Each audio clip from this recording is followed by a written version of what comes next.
이번 시간에는 원수를 각종 오염물질 또는 부유물질을 제거를 한 후에 배수지와 수용가가 필요로 하는 양만큼 보내기 전에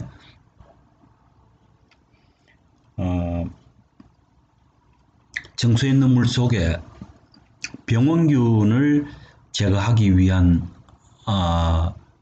공정으로 소독이라는 특수정수법에 대해서 설명을 하도록 하겠습니다. 가장 많이 사용하는 이 소독제는 염소가스 또는 브롬가스, 그다음에 오존, UV 뭐 이런 것들을 사용을 합니다. 소독의 목적은 정수 처리 시에 세균, 특히 병원균을 제거하기 위해서 사용을 합니다. 그래서 고도정수 처리의 소독의 그 원리는 염소가스를 물에 넣으면 뭐가 만들어지냐면 HOCl이라는 것이 만들어지고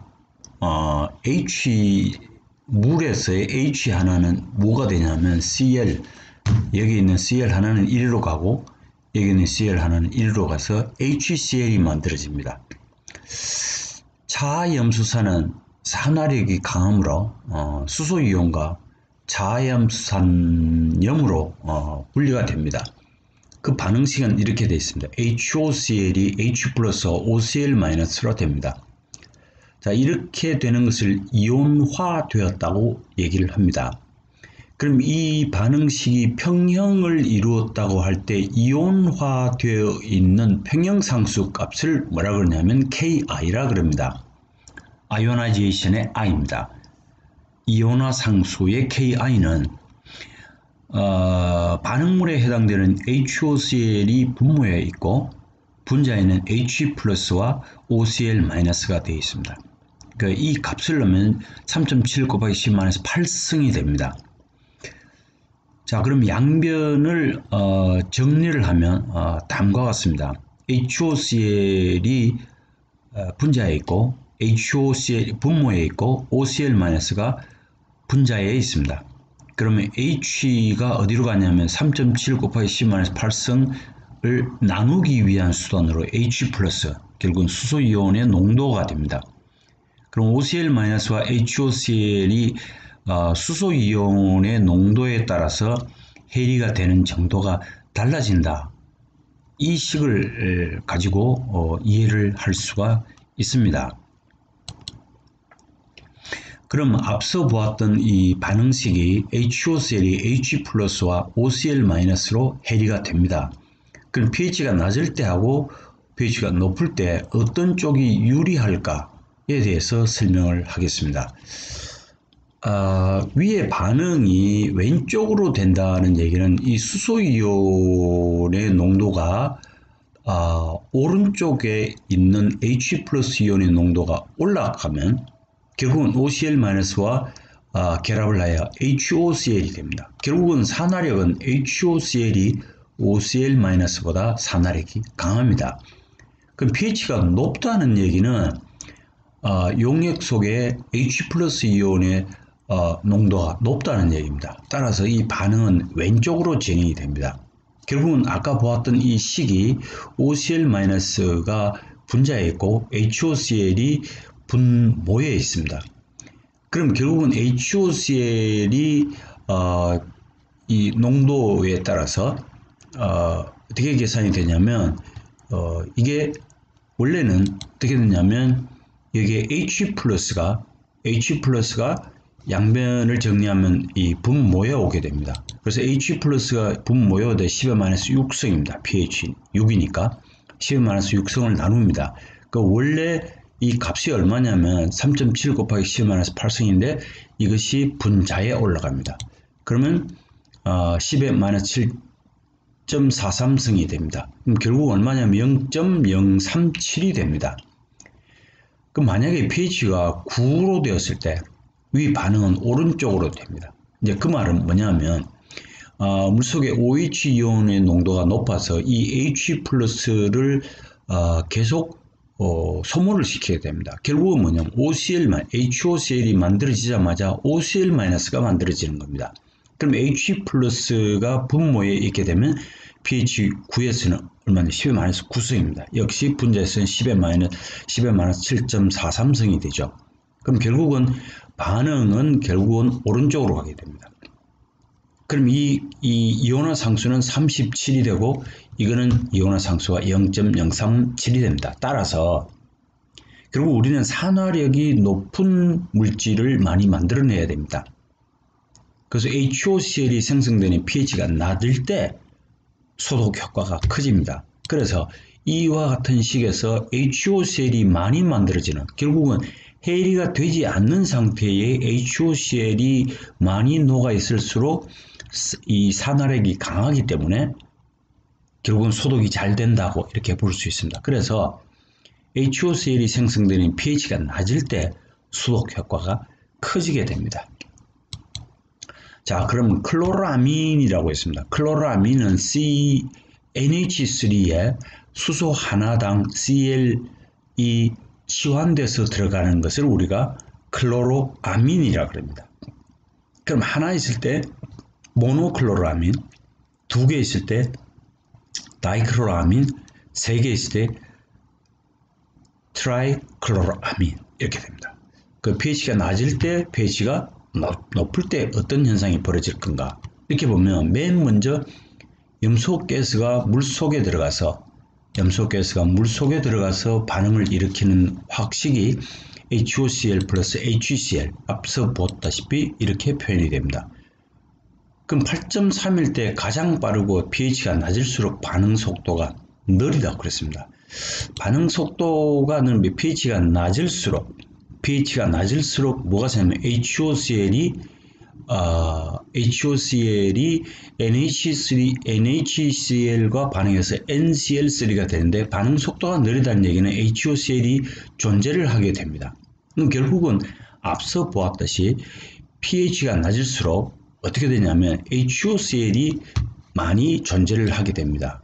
여기 보았듯이 원래 HOCl이 만들어졌는데 이것이 pH가 낮으면 이리로 가는 것이 아니라 HOCl로 존재를 하기 때문에 실제로 여기에서 pH가 낮을수록 반응 속도가 느리다는 얘기는 NCl3가 만들어지기가 어렵다 이렇게 됩니다.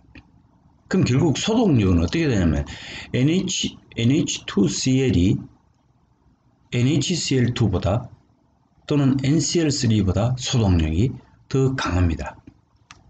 이것을 우리는 클로라민의 생성 원리로 얘기를 할 수 있습니다. 자, 그러면 살균을 할 때 우리가 뭐를 살균의 대상으로 삼느냐 하면 미생물수입니다. N0는 원래 시간이 0일 때 미생물수가 기본이 되고 그 다음에 시간에 따른 이 미생물수를 시간 t일 때 계산을 합니다. 그래서 이 K 값은 1차 속도 상수를 말을 하게 되고 T는 시간을 얘기합니다. 그거는 여러 가지 여러 경우의 예제들이 있으니까 참고하기 바랍니다. 자, 그 다음에 많은 중동 국가에서 해수를 잠수해서 생활용수를 사용하고 있습니다. 근데 가장 큰 문제가 뭐냐면 우리가 알다시피 해수에는 가장 많은 성분이 NA와 Cl-입니다. Na 플러스와 Cl-, 그 다음에 마그네슘, 설페이트, 음의 이온과 양의 이온 많이 있습니다. 이것을 우리는 뭐냐면 총용존 고형물이라고 합니다. Total Dissolved Solid 그래서 TDS라고 합니다. 밀리그램 퍼 리터로 표시되고 그 측정은 전기 전도도로 표현합니다. Electrical Conductivity라고 마이크로 지멘스 퍼 센티미터 1cm에서 이 서로 간에 전기를 주고받고 하는 그것을 표현하는 것을 우리가 지멘스라고 합니다. 자, 그러면 TDS 값에 따른 물의 분류는 담수는 우리가 보통 저수지나 하천물에 있는 이런 것을 우리가 담수라 그럽니다. 그래서 TDS 값이 0에서 1000 정도 1000mg/L로 됩니다. 그럼 가장 많은 게 뭐냐면 해수입니다. 3만 mg/L.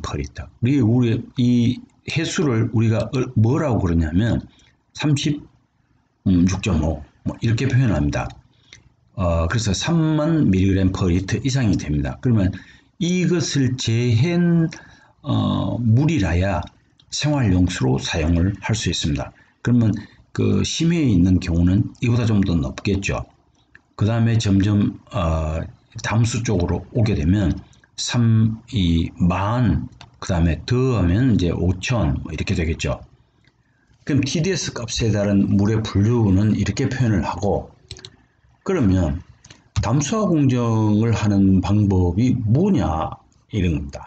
여러 가지 방법이 있습니다. 굉장히 돈을 많이 들여서 하는 방법이 있는데, 그 중에 제일 먼저 우리나라가 중동에 진출해 있는 두산 인프라코어 이런 회사에서 주로 제일 먼저 하는 것이 뭐냐면 정류법입니다. 그 정류를 하면 수증기에 의해서 응축을 시킨 물을 가지고 다시 뭘 하냐면 전해법, 이온교환 수지법, 역삼투법 이걸 통해서 생활용수로 이제 사용을 할 수 있도록 TDS 값을 낮추는 공정을 하게 됩니다. 맨 처음에 온수 바닷물을 처음 받았을 때 TDS 값이 3만 mg/L 이상이 됩니다. 그래서 해수의 담수화 비용을 절감하기 위해서는 해수를 제일 처음에 정류를 한 후에 다른 고도 처리 방법을 실행을 합니다. 왜냐하면 해수에는 총 용존 고형물, 각종 이온이 많이 존재하기 때문에 이것을 바로 이온교환 수지법이나 전해법이나 역삼투법을 사용하면 비용이 너무 많이 됩니다. 멤브레인 값도 많이 들고 전기 값도 많이 들고 이렇기 때문에 우선 제일 먼저 하는 것이 정류를 시킨 다음에 그것을 차가운 물에 통과시키면서 수증기를 다시 모아가지고 이런 나머지 공정을 사용을 해서 해수를 담수화하는 과정을 거치게 됩니다. 여기까지 오늘은 해수 담수화에 관해서 말씀을 드렸습니다.